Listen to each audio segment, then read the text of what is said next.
Welcome back, guys, to another video. This is going to be an introduction to my sprinkler installation series. It's going to be a two-part series. Series 1 is going to deal with the front yard irrigation that I installed in September of this year. We got the driveway concreted this year, and I wanted to do my irrigation under the driveway for obvious reasons before the concrete went in. This video needed a little bit of context because while I videoed the initial digging and pipe installation, I was rushed into getting it done so that the driveway could get concreted. So I was unable to video a lot of the installation process. However, I still got some good footage and hope to bring you guys along with the part 1 series here. We get into the valve box and 3 zones and some sprinklers, and it'll be a neat video just to understand my system. So part 2 is going to be released in the spring, and it's going to deal with the backyard here, guys. And it's going to have 3 zones. We're going to have quick coupling keys probably along the deck here where we can shoot big impacts. One out in the middle of the yard for full circle impacts and big rotors.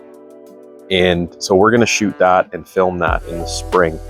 And it's going to be a lot more in-depth than part 1 here. We're going to bring you along every single aspect of the installation and the setup for that. So I hope you enjoy. It's been a great season so far. I'm really happy with the amount of content I've been able to get out to you guys.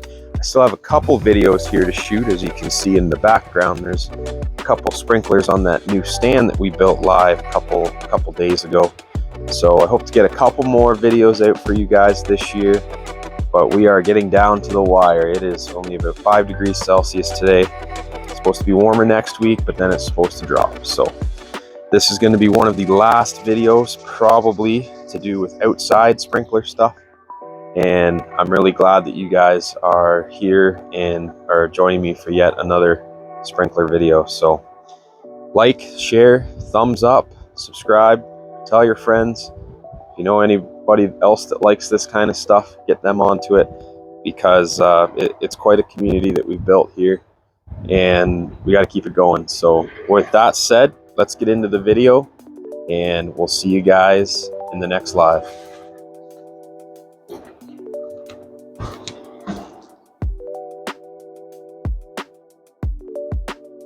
What's going on, sprinkler fans? Been a while. I know I've been super busy. Finally getting around to doing my own sprinkler system here. Gonna have a ton of new videos for you guys coming out. Just getting the time to do them. A lot of neat sprinklers going on, so it'll be good when I finally get around to doing them. But this is just zone 1 here. It's gonna be 4 rotors. Got 100 psi 1-inch poly for the lateral line, and then I'm going with 1/2-inch funny pipe out to the heads there. So it's going to come across the driveway all the way over to there, which is where I have my valve box. I'll be sure to take some video for you guys along the way. But this is just the first trench, so as you can see, I live in pretty much a gravel pit.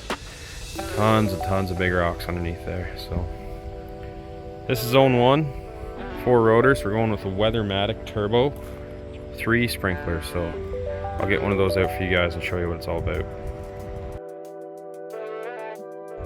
So there we go, guys. First trench dug and filled. Backfilled it, packed it in. There's the line. It's a solid 18 inches under grade, just because I am going to be concreting this driveway. I don't want it to, well, I guess I don't want it to get too compacted. But anyway, there's a Turbo 3. I'll go through the Turbo 3s in depth for you guys in another video. Or actually why don't we do it in this video, but once all this is done. And so anyway, this line's gonna come through here, cross the driveway there, take a 90, go into the backyard there, where my valve box is. So the help of a little backhoe really makes this job a lot easier. So let's get this line in here, and then we'll get back to the valve box, get that all hooked in, and I can show you guys these in operation. Oh yeah, and just to mention, guys, I also am using CSA grade green stripe poly, 100 psi, which is an insane wall thickness.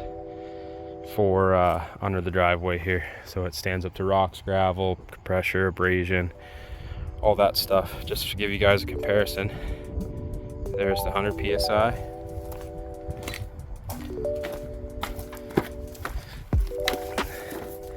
And there is the 75 white stripe. It's already deformed and it's just been sitting in the sun. Look at that.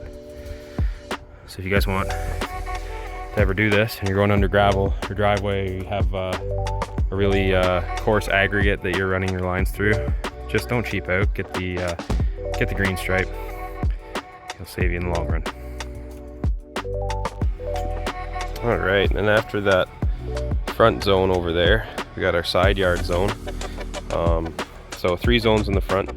Got a sprinkler there, and you can see I go from my 1-inch poly pipe to a 1/2-inch blue lock fitting, and then blue lock swing joint. Super simple system there, guys. So that guy's gonna be there. Another 7 heads on this zone. Another one there. Another one there. I'll come back to the valve box. Another one there. Just put in that guy. And then here's kind of an open trench. There's going to be one more head there, as you can see by the T there with the blue lock. And then I'll just keep running the line along there. And then there's going to be one more head right here, right next to the beautiful corn garden. So backyard valve box going to sit right here. This is the line that is going to go into it and feed the valve box there. This is my little backyard irrigation. I got 2 heads that I just ran like that. We're going to fix that all up and have it on a valve. Here's the sprinkler wire. Follows the trench up.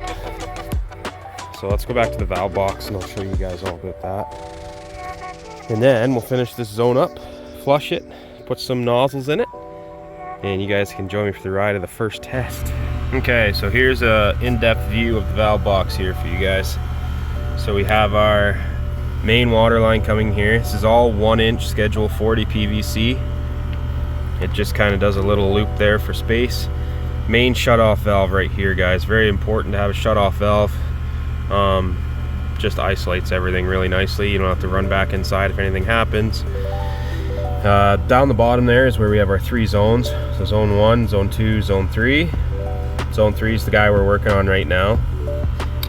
Water then comes all the way up here. This is the shutoff valve for that line that's going to run to the back valve box. So again, isolating that valve box. If anything ever happens, you can just shut that off, still have the control of the front zones. You don't have to worry about it. Oh, thank you, Mr. Air Conditioner, for shutting off. This guy is my garden hose hookup for all the sprinkler videos that I do for you guys. If I want town pressure, I just hook up a 3/4 inch garden hose to there. I can even run it through my pump, get a little bit of extra pressure. And then it's on a valve too, of course. So that guy is pretty much complete. You can see I did foam all these just to keep the water out. Doesn't really matter, it's gonna get wet anyway. But 1-inch schedule 40 PVC for everything, guys. Really trying to minimize that flow loss, friction loss, sorry, through the smaller fittings. So Rainbird DV 100 valves. So they are, I guess, the poppet style solenoid controlled valves. They also have manual actuation on them. You just turn it like that, turns the zone on. So I'm gonna do that for you guys for zone 1 and then and 2, and we'll just go have a quick look at them before we get into finishing zone 3 here. Okay, so we're just gonna take this.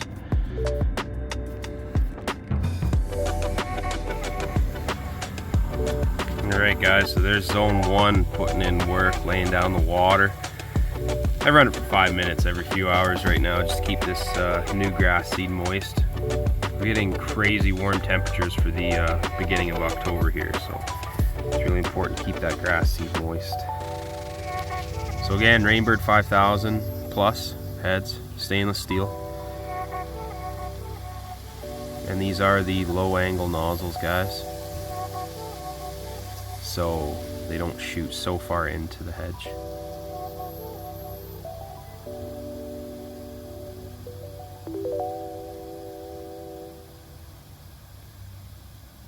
That's pretty much zone 1, so really happy with the way that turned out. They do a really great job. Don't have to worry about anything with them. They're just an awesome sprinkler, just an awesome head.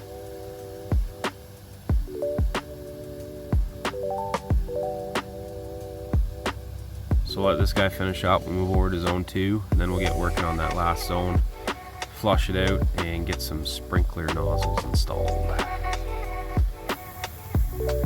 Alright, there's zone 2 live in action. Walk up along for you guys here.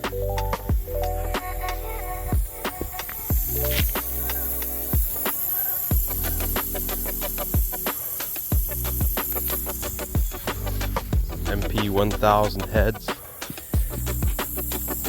Most of them set at 180 degrees, as you can see.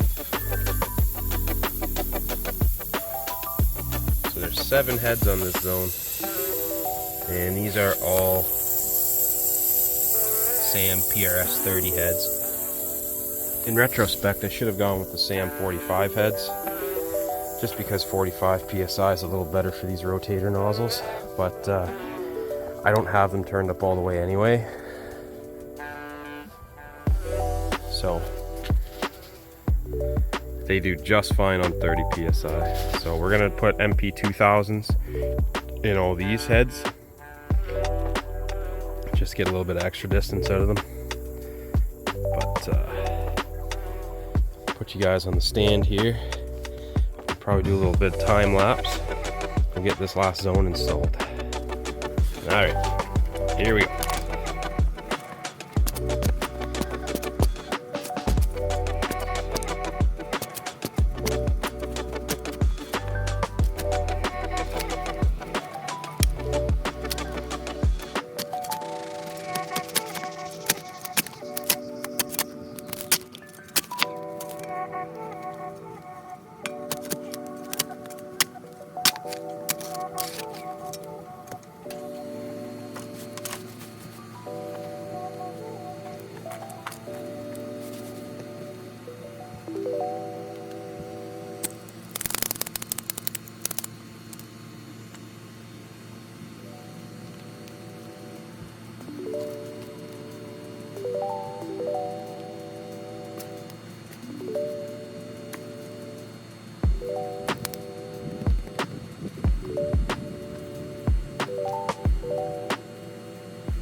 Alright guys, I'd slow you down, give you a little tutorial here. So pretty much what I got here is my end of line 1-inch NPT, 1-inch poly by Blue Lock 1/2-inch fitting. We're going to go into the end of this line. This is 100 psi poly, guys. So I'm going to heat it up.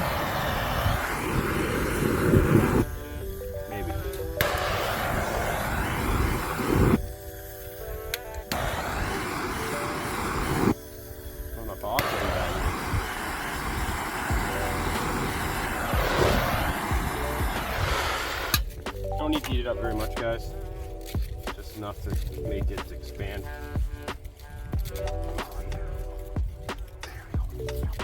Okay, so that all on there. Get this down.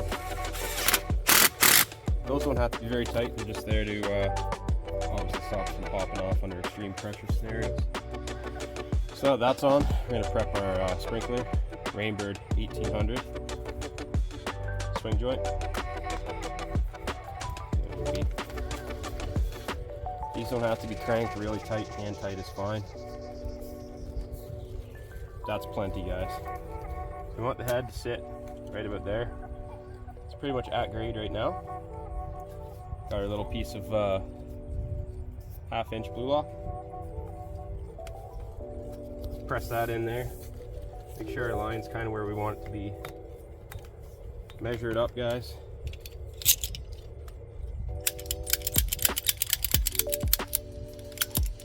Get down in here with the cutters.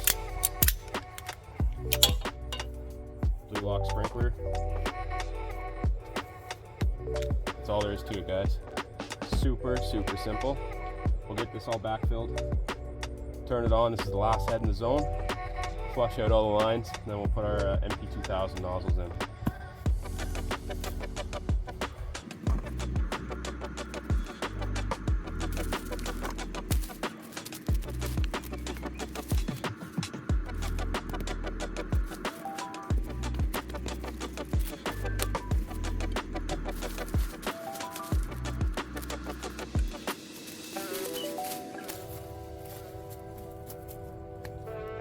So, got some bags of dirt that I will top that up with.